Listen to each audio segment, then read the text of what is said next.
Oi pessoal, tudo bem? Sou a professora Gisele Seabra, dou aula no curso de pós-graduação de nutrição em obstetrícia, pediatria e adolescência da Nutmed e fui convidada para falar hoje com vocês sobre diabetes na infância.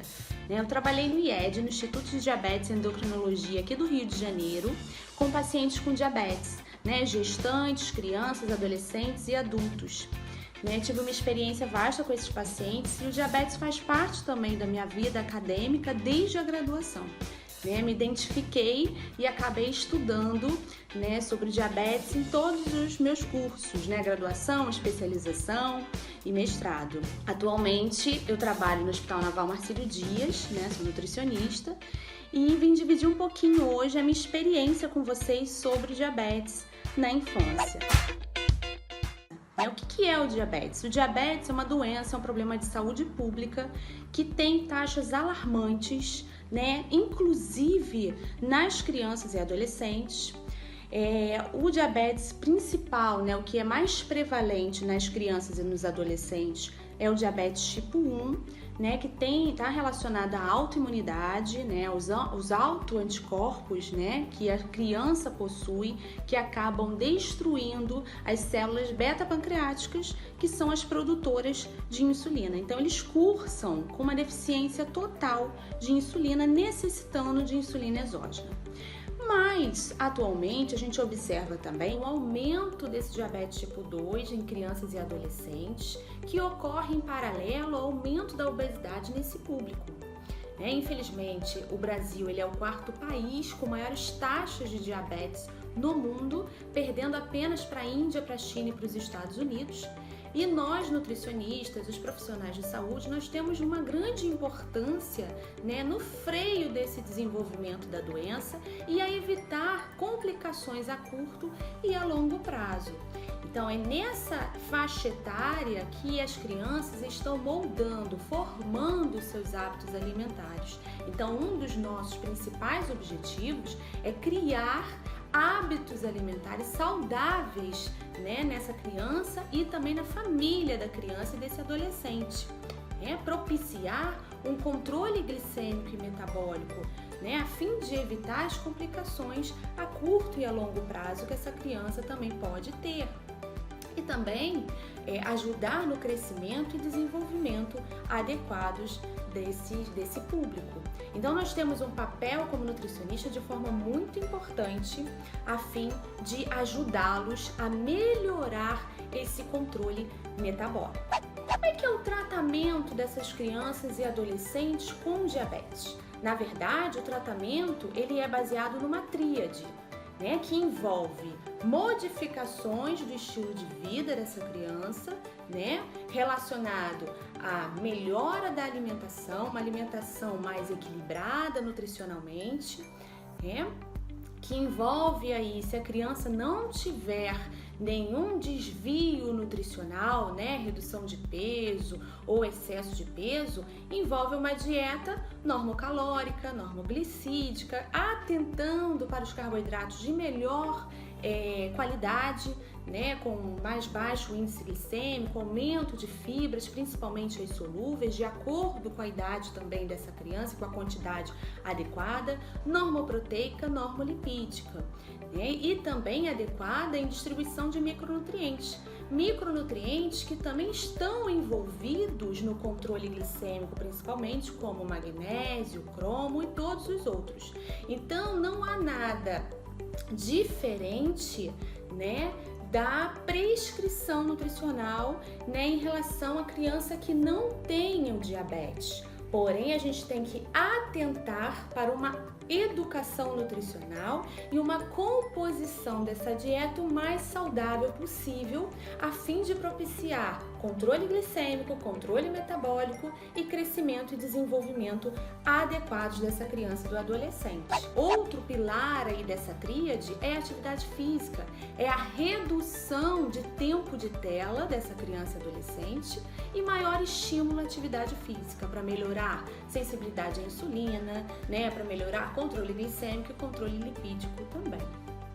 E o tratamento medicamentoso, que é o terceiro pilar, dessa tríade do tratamento do paciente que a gente está falando.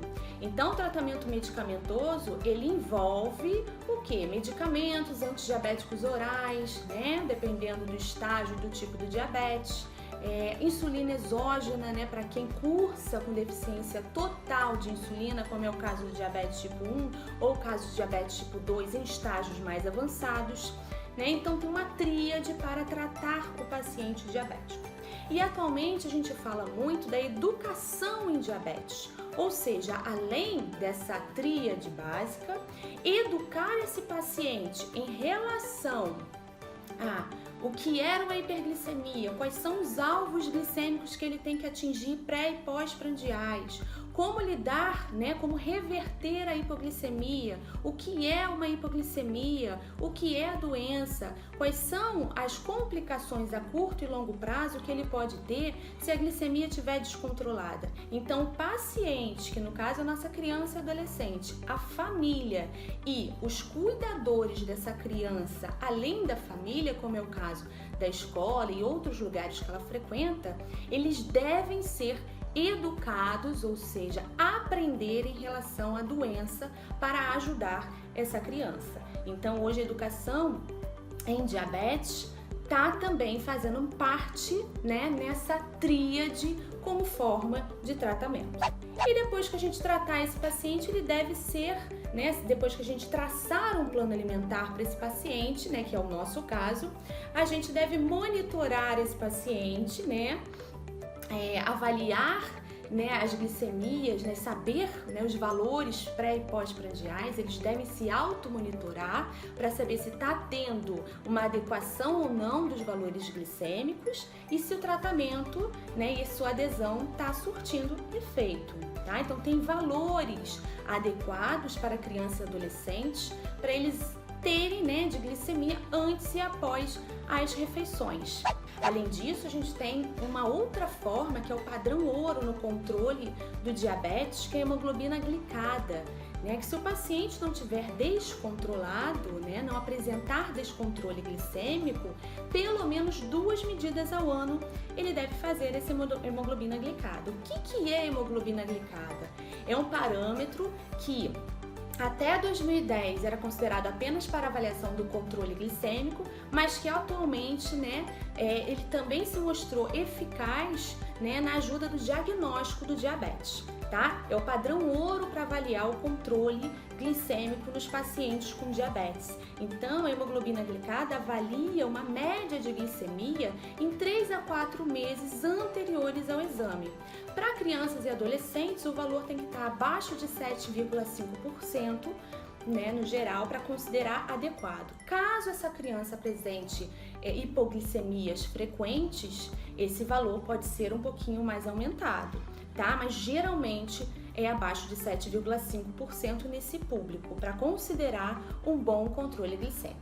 A gente tem também formas de orientar nutricionalmente, após, né, a gente ter calculado o plano dessa criança e adolescente, como eu oriento a eles a utilizar e aderir a esse plano. Tem duas formas principais, né, que é a forma de orientação através de distribuição do percentual energético por refeição, em que eu vou garantir adequadamente que cada refeição tenha um percentual de energia e com isso eu controle macro e micronutrientes ao longo do dia, evitando as flutuações glicêmicas, hiper e hipoglicemias. E temos também a contagem de carboidratos, que é um método que eu utilizo bastante com os pacientes com diabetes, crianças e adolescentes também, em que eles vão contar a quantidade de carboidrato presente em cada refeição, né? De que forma contar? A gente tem duas formas principais, né? Pela contagem de equivalentes, em que cada porção de alimento conta 15 gramas de carboidrato, e o grama a grama, que é utilizando medidas caseiras, tabelas de composição nutricional, para realmente verificar a quantidade exata da gramatura de carboidrato em cada porção de alimento daquela refeição. Os dois métodos são eficazes no controle glicêmico e metabólico dos pacientes. O que importa de fato, que a gente vê na prática, é a adesão ao tratamento da criança e da família como um todo. Então, o tratamento, né, a monitoração, né, do paciente com diabetes, independente da faixa etária, ele é complexo, né, principalmente também o que a gente está falando, que são as crianças e adolescentes, que envolvem muitas questões, né. O nutricionista tem um papel importantíssimo nesse tratamento e na ajuda da convivência desse paciente com a doença. Eu espero ter resumido um pouquinho aqui para vocês, ajudado um pouco em relação a esse tema. Tem outros temas também no nosso canal que estão envolvidos, né, com essa temática e outras temáticas que vocês possam se interessar. Vocês podem acessar no nosso canal do YouTube e obrigada pela atenção de todos.